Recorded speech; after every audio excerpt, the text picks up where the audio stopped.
कैसे हैं आप लोग? पढ़ाई हो रही है? गुड मॉर्निंग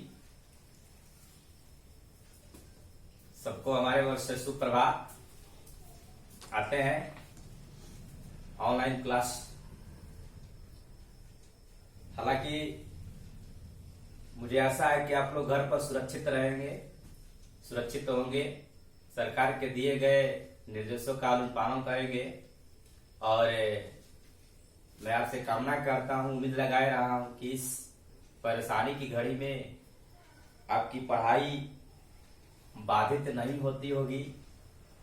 आप अपने बुक के सहारे कुछ पढ़ते होंगे।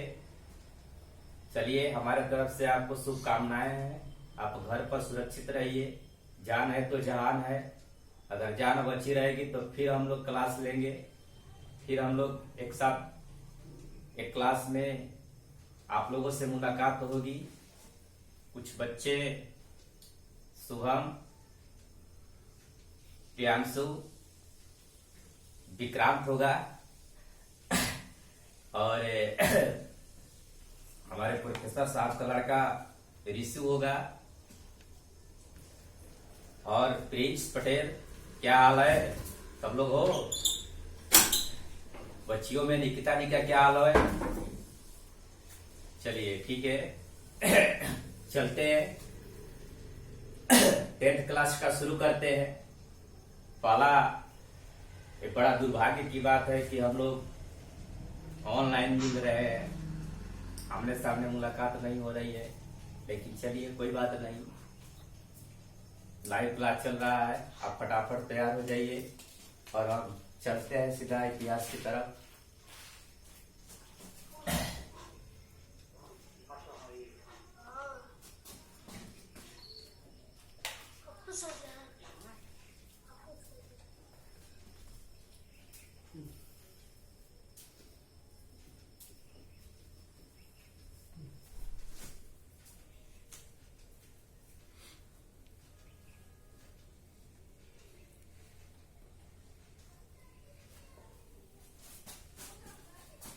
चैप्टर 1 है यूरोप में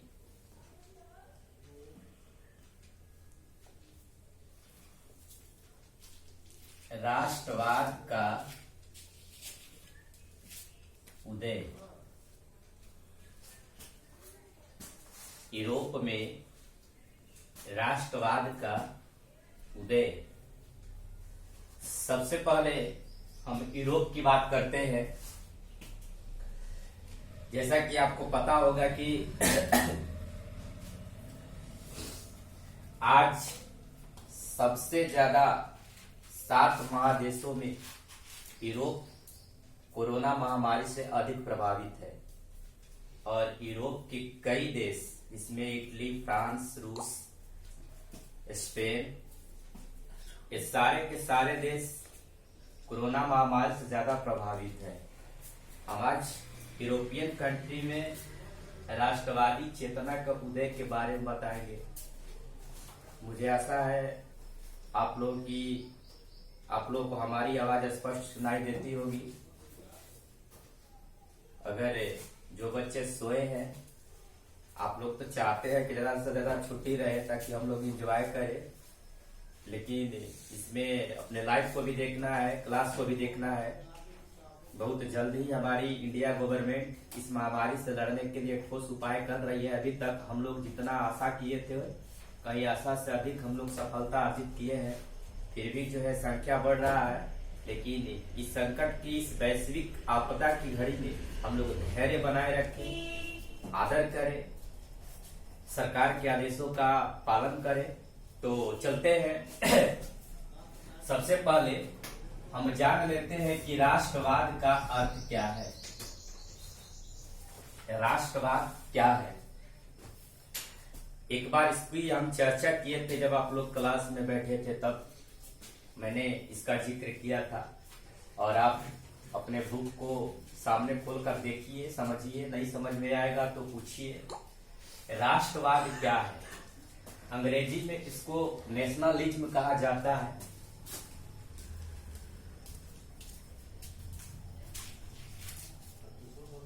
नेशनलिज्म अर्थ है राष्ट्रीय चेतना का उदय। नेशनल कॉन्शियस, राष्ट्रीय चेतना का उदय। राष्ट्रीय चेतना का उदय ये एक मानसिक चेतना है जिसमें उस राष्ट्र के लोग अपने राष्ट्र के प्रति अपनी निष्ठा को व्यक्त करते हैं। कहने का तात्पर्य है कि राष्ट्रवाद का अर्थ राष्ट्रीय चेतना के प्रति सजग होना, समर्पित होना, इसमें व्यक्तिगत इच्छाओं को न्यौछावर करके केवल राष्ट्र हित के बारे में चिंता की जाती है, केवल राष्ट्र हित के बारे में सोचा जाता है। इसमें राष्ट्र हित सर्वोपरि होता है और इसकी शुरुआत सबसे पहले यूरोप में हुआ। जैसा कि मैंने 9th क्लास में आप लोगों को 1789 ईस्वी की फ्रांसीसी क्रांति के बारे में बताया था। यह क्रांति विश्व की सबसे महान क्रांति में एक मानी जाती है जिसने दुनिया के बहुत सारे देशों को प्रभावित किया। और यह जब यूरोप में प्रसार हुआ इस क्रांति का, तो इससे यूरोप के फ्रांस ही नहीं बल्कि उसके पड़ोसी जो देश थे, इटली थे, जर्मनी थे, यानी कई ऐसे जगहों पर इसका व्यापक प्रसार हुआ।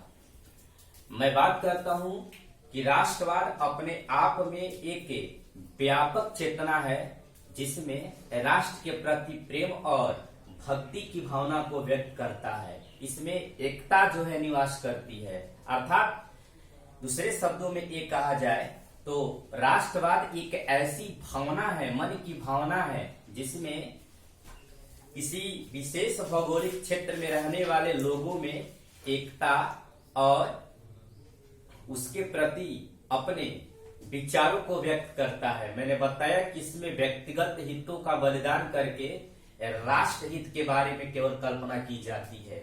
ऐसी भावना को हम राष्ट्रवाद कहते हैं।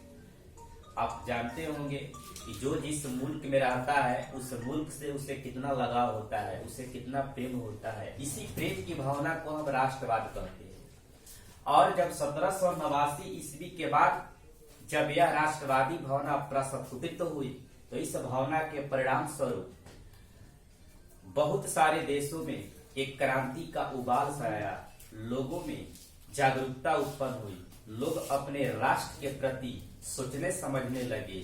जो निरंकुश सत्ता बहुत पहले से विद्यमान थी उसमें जनता को कोई अधिकार नहीं मिला था। जनता शासक के क्रूर अत्याचार से अत्यंत परेशान थी। शासक द्वारा कई तरह के टैक्स लगाया गया था जिसमें चौतरफा जनता को नुकसान हो रहा था।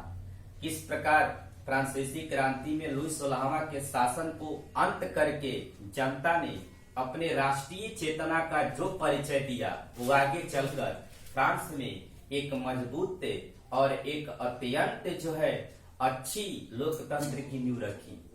1789 ईस्वी के क्रांति के बाद जैसे ही फ्रांस से लुई 16वां के शासन का अंत हुआ, उसके बाद जो आतंक राज आया, 10 साल तक फ्रांसीसी शासन व्यवस्था उतराव चढ़ाव होता रहा। लेकिन जैसे ही 1799 ईस्वी में फ्रांस में नेपोलियन बोनापार्ट का आगमन हुआ, नेपोलियन बोनापार्ट के आगमन से फ्रांस को एक नया दिशा निर्देश मिला और नेपोलियन ने अपने सारे सैन्य शक्ति को संगठित किया, लोगों को वो अधिकार दी जो उन्हें चाहिए था। उसने जो है अपने प्रयासों से 1804 ईस्वी में फ्रांस का सम्राट बना। 1804 ईस्वी में फ्रांस का सम्राट बना और इसके बाद उसने जब फ्रांस के राजगद्दी पर आसीन हुआ तो उसने अपने चौतरफा विकास को सबसे ज्यादा जो है सर्वोपरि माना। लेकिन इन सब में उसने सैन्य शक्ति पर अधिक बल दिया। उसकी मनसा थी, उसकी इच्छा थी कि हमारा फ्रांस जो कई सालों से दुर्बल स्थितियों में रहा, जनता को वो अधिकार नहीं मिला था, अब वो जनता को अधिकार मिलना चाहिए।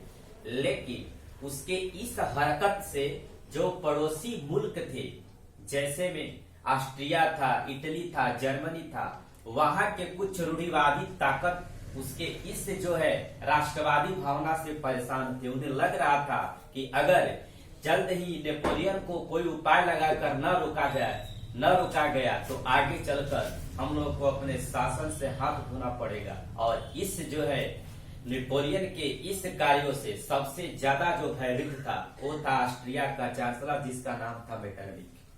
मेटरनिक एक घोर रूढ़िवादी लीडर और पुराने विचारों में विश्वास रखने वाला पुरातन पंथी था। वो नहीं चाहता था कि यूरोप के किसी भी जगह, यूरोप के किसी भी देश में राष्ट्रवादी चेतना का विकास हो पाए।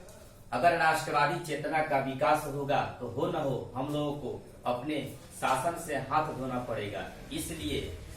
इसलिए जरूरी है कि किसी तरह जो ऑस्ट्रिया के चांसलर मेटरनिक के आंखों में जिस प्रकार जो है नेपोलियन खटक रहा था, नेपोलियन को अपने रास्ते से हटाने के लिए ऑस्ट्रिया का चांसलर मेटरनिक ने एक षड्यंत्र की रचना शुरू कर दिया। वो जानता था कि अकेले नेपोलियन को हरा पाना इतना आसान काम नहीं है। नेपोलियन को माना जाता है यूरोप में राष्ट्रवाद को आगे ले जाने में सबसे ज्यादा योगदान दिया था नेपोलियन। इसलिए राजनीतिक राष्ट्रवाद का मसीहा नेपोलियन को कहा जाता है। उसने यूरोप के कई देशों में राष्ट्रवादी चेतना का संचार किया था। नेपोलियन में अदम्य साहस भरा हुआ था। वो किसी भी कार्यों को साहसिक पूर्ण तरीके से करता था। उसे हार न मानना, उसे किसी भी क्षेत्र में अपना वर्चस्व दिखाना उसकी सबसे बड़ी प्रतिभाशाली व्यक्तित्व का एक अंश था। वो असंभव कहा करता था कि असंभव शब्द हमारे शब्दकोश में नहीं है। जैसा कि मैंने आप लोगों को बताया था, उसके साहसिक कार्यों को देखते हुए कुछ इतिहासकार कहते हैं कि जब वह आल्पस पर्वत के नजदीक अपनी सेना को लेकर पहुंचा तो उसकी सेना उस विशाल पर्वत को देखकर भयभीत हो गई। उन्हें डर लगने लगा। नेपोलियन ने अपने सेना की हौसला को आगे बढ़ाया, हौसला अफजाई किया, लेकिन फिर भी उसकी सेना उस पहाड़ को चढ़ाई करने से घबराने लगी। जब वह जैसे ही उस पर्वत के नजदीक पहुंचता है तो नेपोलियन को एक बुढ़िया दिखाई देती है और वह बुढ़िया उस नेपोलियन को देखकर ठठाका मारकर हंसने लगती है और पूछती है कि बेटा तुम कहाँ जा रहे हो। तो नेपोलियन कहता है कि हे माँ, मैं जा रहा हूँ उस पर्वत को पार करके आगे की हमें रास्ता को अख्तियार करना है। तो बुढ़िया कहती है कि नेपोलियन तुम वहां मत जाओ, क्योंकि आज तक दुनिया का कोई भी इंसान उस पर्वत को पार नहीं कर सका, तो तुम कैसे पार कर सकते हो, अपने जान जोखिम में क्यों डालते हो। तो नेपोलियन कहता है तब तो मुझे इस कार्यों में बहुत ज्यादा रुचि जागृत हो रही है, क्योंकि जिस कार्य को दुनिया की किसी भी इंसान नहीं कर पाए तो मैं उस कार्य को मैं करने के लिए जा रहा हूँ। इससे अच्छी बात और क्या हो सकती है। नेपोलियन की आधे से अधिक सेना उस पर्वत को देखकर भी पीछे हट गई। कुछ चढ़ाई करते करते थक गई, लेकिन नेपोलियन में हौसलों की कमी नहीं थी। वो बढ़ता गया, वो आगे बढ़ता गया और अंततः उस पर्वत को पार कर गया। ऐसा माना जाता है कि नेपोलियन अपने आप में एक प्रतिभावान और कुशल व्यक्ति था। उसने अपने प्रशासनिक के कार्यों को इतना मजबूत ढंग से निभाया कि उसके शासन व्यवस्था को देखकर जनता खुश थी।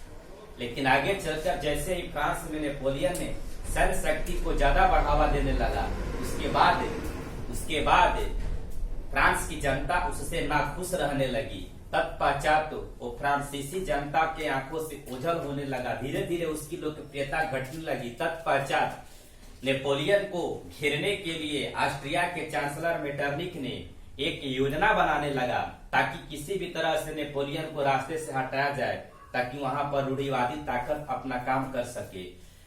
इस प्रकार से कई देशों के साथ संधि करके 1815 में इतिहास का एक महत्वपूर्ण युद्ध लड़ा गया, जिसे हम 1815 ईस्वी के वाटरलू का युद्ध कहते हैं। वाटरलू का युद्ध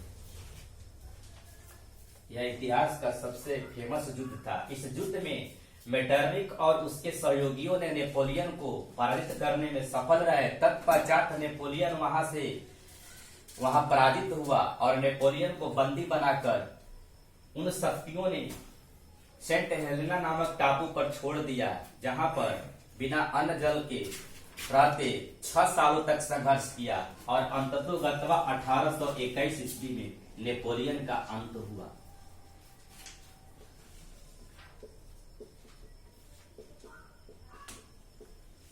नेपोलियन का अंत हुआ। जैसे ही 1815 ईस्वी में नेपोलियन का अंत हुआ, वाटरलू का युद्ध समाप्त हुआ। 1815 ईस्वी में जैसे ही नेपोलियन पराजित हुआ, उसके बाद रूढ़िवादी ताकत अपना पांव पसारने लगी। ऑस्ट्रिया का चांसलर मेटरनिक फिर से सत्ता को निरंकुश व्यक्तियों के हाथों में सौंप दिया और वहां से शुरू होता है 1815 से शुरू होता है मेटरनिक युग। मेटरनिक युग, ये युग पूरे के पूरे यूरोप में 1848 तक चलता है। इसके बीच में तो बहुत सारे उतार चढ़ाव आते रहे, लेकिन नेपोलियन अपनी इच्छा से जिसे चाहता था उसे शासक नियुक्त करता था। इस प्रकार माना जाता है कि नेपोलियन फ्रांस में पुनः जो है बुर्बो वंश की सत्ता स्थापित किया और बुर्बो वंश की सत्ता स्थापित करके फिर इतिहास का एक महत्वपूर्ण घटना घटी फ्रांस में, जिसे हम 1830 ईस्वी की जुलाई क्रांति कहते हैं। मैं इस चैप्टर का केवल अभी सारांश दे रहा हूं। मैं पॉइंट वाइज पॉइंट जैसे ही विद्यालय पुनः ओपन होगा मैं आपको बताऊंगा।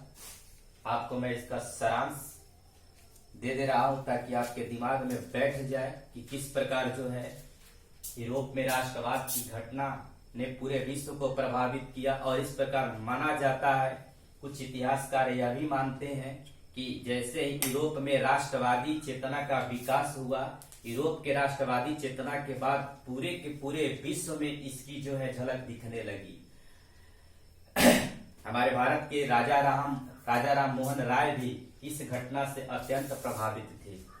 1815 ईस्वी में जैसे ही नेपोलियन का अंत होता है और शुरू होती है मेटरनिक युग, यहाँ रूढ़िवादी ताकत अपना पांव पसारने लगती है। एक मैंने बताया रूढ़िवाद क्या है। रूढ़िवाद का मतलब होता है प्राचीन सभ्यता या प्राचीन प्रशासनिक व्यवस्था में विश्वास करने वाले वैसी विचारधारा जो किसी भी प्रकार के नवीन परिवर्तन के वकालत नहीं करते हैं, इसे रूढ़िवाद कहा जाता है। और इस रूढ़िवादियों में सबसे जो फेमस जो लीडर था उसका नाम था मेटरनिक, जो ऑस्ट्रिया का चांसलर था। वो नहीं चाहता था कि कोई भी क्षेत्र संगठित हो ताकि हम लोगों को शासन में कोई परेशानी हो। वो सीधा के उदारवादियों के खिलाफ था, वो राष्ट्रवाद के खिलाफ था। इस प्रकार मेटरनिक के शासन में उसने 1815 के बाद फ्रांस में पुनः बुर्बो वंश की सत्ता जो है बहाल किया और तत्पश्चात चार्ल्स 10वां वहां का शासक बना। चार्ल्स 10वां उदारवादियों का दमन करने के लिए बहुत सारे कठोर नीतियों का जो है सहारा लिया। चार्ल्स 10वां लोकतंत्र को ध्वस्त करने के लिए बहुत सारे प्रयत्न किया। उसने अपना प्रधानमंत्री पोलिगनिक को बनाया।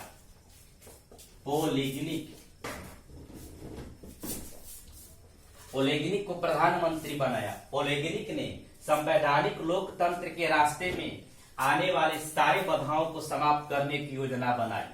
लेकिन जैसे ही यह योजना बनाई, उस योजना का पता चल गया उदारवादियों को लगा कि फ्रांस का सम्राट हमारी इच्छाओं का दमन करना चाहता है, हमारे इच्छाओं को जो है समाप्त करना चाहता है। इसलिए उन्होंने वहां के सारे राष्ट्रवादी क्रांतिकारी लोग मिलकर 1830 के जुलाई में एक महत्वपूर्ण क्रांति का अंजाम दिया, जिसे हम जुलाई 1830 की क्रांति कहते हैं। जुलाई 1830 की क्रांति कहते हैं।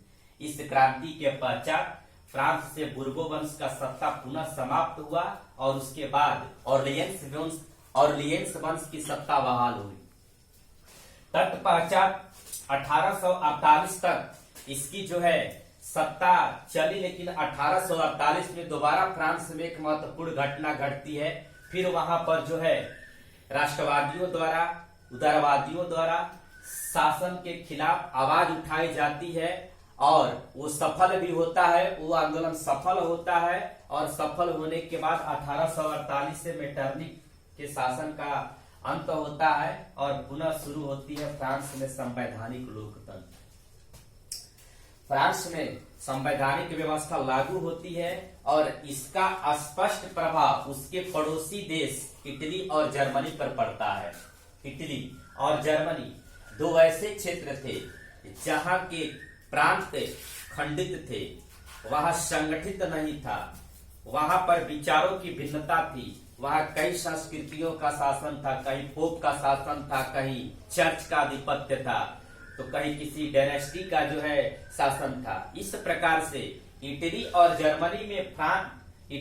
जर्मनी में नेपोलियन बोनापार्ट अपने प्रयत्नों से युद्ध के दौरान ही कई राष्ट्रों को जो है संगठित किया और संगठित करके वहां पर राष्ट्रवादी चेतना का विकास हुआ। उसके विचारों का प्रभाव स्पष्ट वहां के लोगों पर पड़ा और इटली और जर्मनी के लोग निरंकुश सत्ता और रूढ़िवादी ताकतों के खिलाफ आवाज को उठाना शुरू कर दिया। और माना जाता है, सबसे पहले हम इटली के एकीकरण के लेते हैं। इटली, इसकी राजधानी रोम है। जैसा कि आप पता है आपको कि इटली में भी सबसे ज्यादा कोरोना वायरस का जो है प्रभाव दिख रहा है। इसमें लगभग 25 से 30 हजार लोगों की मृत्यु भी हो चुकी है। इटली भी प्रभावित है, स्पेन भी प्रभावित है, फ्रांस भी प्रभावित है, अमेरिका सर्वाधिक प्रभावित है। लेकिन इससे जो है महामारी का एक ही इलाज है कि आप दूरी बनाए रखें, आप घर पर रहें, सुरक्षित रहें, मोबाइल का ज्यादा यूज करें, टीवी ज्यादा देखें ताकि आपकी परीक्षा सफल हो जाए। ऐसा ना करें, पढ़ते रहिए ताकि आने वाले एग्जाम में आपको कोई परेशानी ना हो। 2-4 महीने का टाइम मिल जाएगा तो हम लोग प्रयास करेंगे कि आप लोगों की सिलेबस पूरा कर दिया जाए। देखते हैं कब तक ये समाप्त होता है। चलते हैं इटली के एकीकरण। एकीकरण का क्या अर्थ होता है? एकीकरण का मतलब होता है कि विखंडित प्रांतों को शासन के एक सूत्र में बांधना एकीकरण कहलाता है। जैसा कि आपको पता है कि रूढ़िवादी शासन के समय कई ऐसे राष्ट्र थे जिसकी एक कोई रूपरेखा नहीं थी, वो संगठित नहीं थे, अलग अलग भागों में बटे हुए थे, अलग अलग जगहों पर अलग अलग विचारों का शासन था, कोई एक नहीं था। और इस प्रकार इटली एक बहुत बड़ा प्रांत होते हुए भी वहां शासन व्यवस्था अत्यंत अस्थिर थी, उसकी जड़ें काफी नाजुक थी।